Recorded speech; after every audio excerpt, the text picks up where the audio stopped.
नमस्कार मित्रों। आज का टॉपिक बेसिक स्कूल के में एमडीएम से संबंधित है, साथ में शिक्षा से भी संबंधित है। इत्तेफाक से आज पूरे प्रदेश में महिलाओं से संबंधित अवकाश रहा और विद्यालय संचालन के लिए जिस विद्यालय में पुरुष की टीचर्स की अधिकता में पोस्टिंग होती है, उनके माध्यम से जो विद्यालय नहीं खुल पाते हैं वहाँ पर संचालन हेतु भेजा जाता है। टीचर्स जाते भी हैं, वहाँ पर संचालन भी करते हैं और पढ़ाते भी हैं।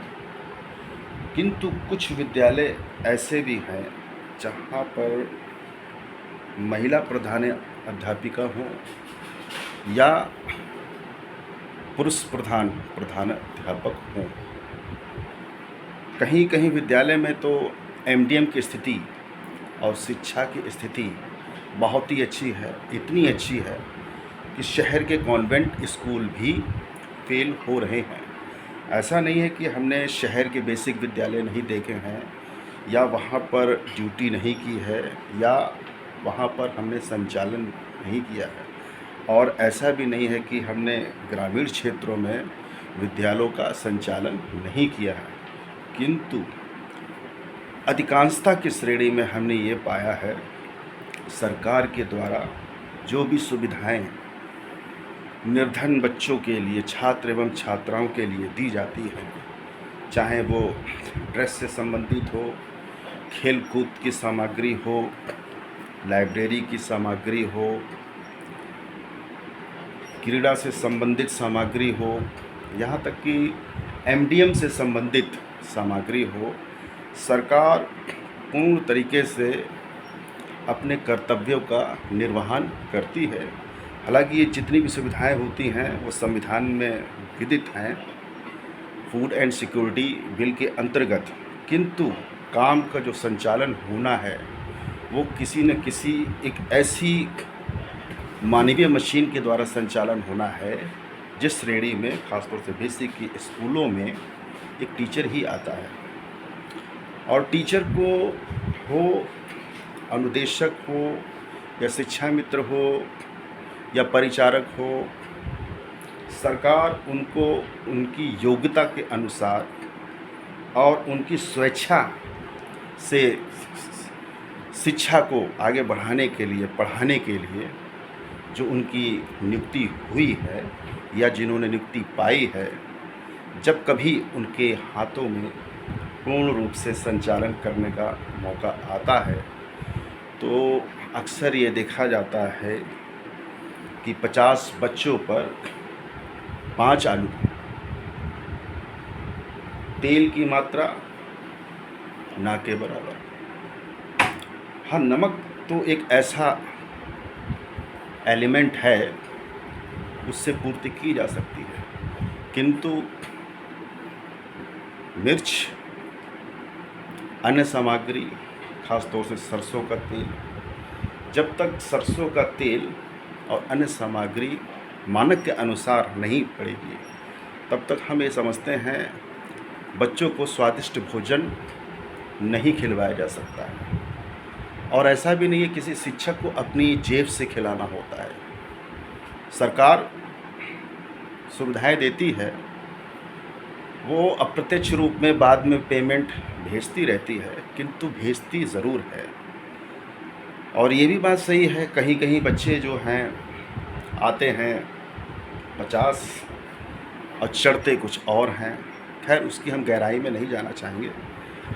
हम किसी विभाग में किसी की बुराई नहीं करना चाह रहे हैं, किंतु एक शिक्षक होने के नाते शिक्षकों से ही निवेदन करना चाहते हैं, कम से कम आप ठीक तरीके से शिक्षा नहीं दे सकते हैं सबके लिए नहीं।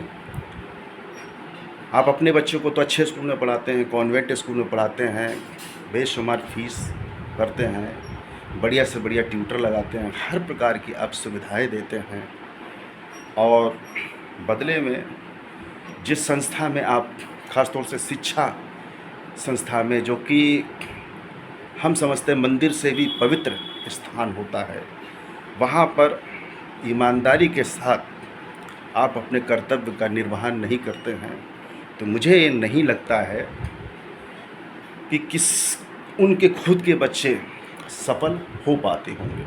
हमारा व्यक्तिगत मानना है, जहाँ तक प्राकृतिक हमने आकलन किया है, 20 से लेकर 30% ही सफल हो पाते हैं। ये बात अलग है, पैसा इकट्ठा करते करते बुढ़ापे तक इतना पैसा वो इकट्ठा कर लेते हैं कि खुद तो खुश नहीं रह पाते हैं, किंतु बच्चों की खुशी के लिए एक ऐसा प्लेटफॉर्म तैयार कर देते हैं कि वो छोटा मोटा बिजनेस कर ले।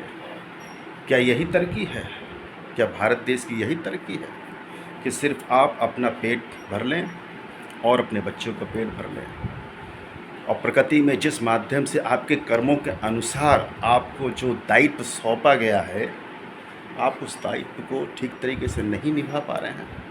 यदि आप शिक्षा के क्षेत्र में हैं और जहाँ पर आपको जिम्मेदारी दी गई है शिक्षा नहीं दे पा रहे हैं, तो हम ये समझते हैं ये एक तरीके से अपराध है। 5 घंटे होते हैं, बांधते बहुत से काम होते हैं।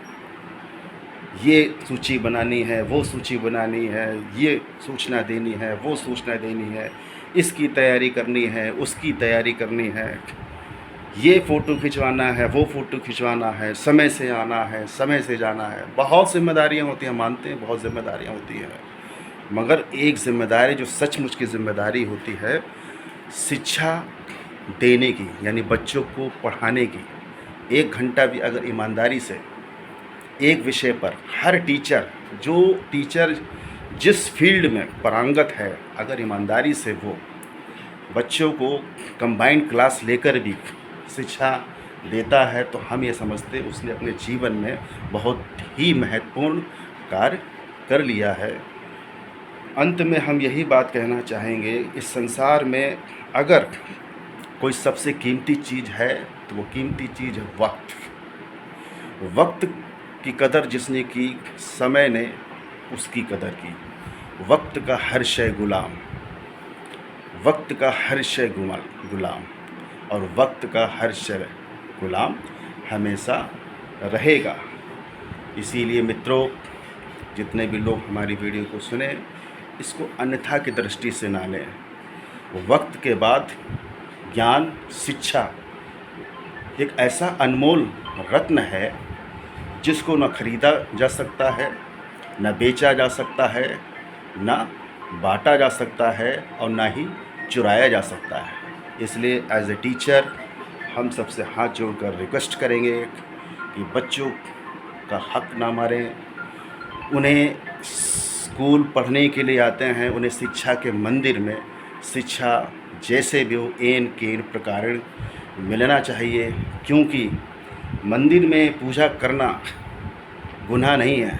ये आपका आस्था के ऊपर डिपेंड करता है कि बच्चे को मंदिर में क्या मिलता है, क्या नहीं मिलता है।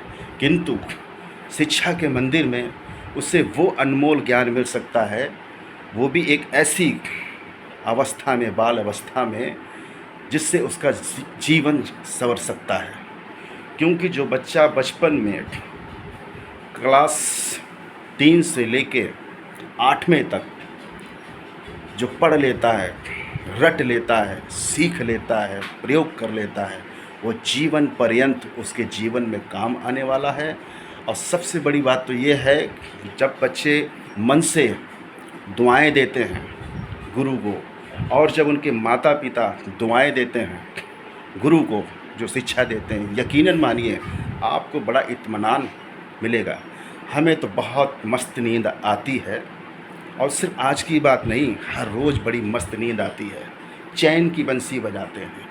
चैन की बंसी बजाने का मतलब बीमारियों से बिल्कुल मुक्त, अजीब सा आनंद की प्राप्ति होती, अजीब से शांति प्राप्त होती है, अजीब सा मन के अंदर एक आनंदित लहर, खुशी की लहर गूंजती है।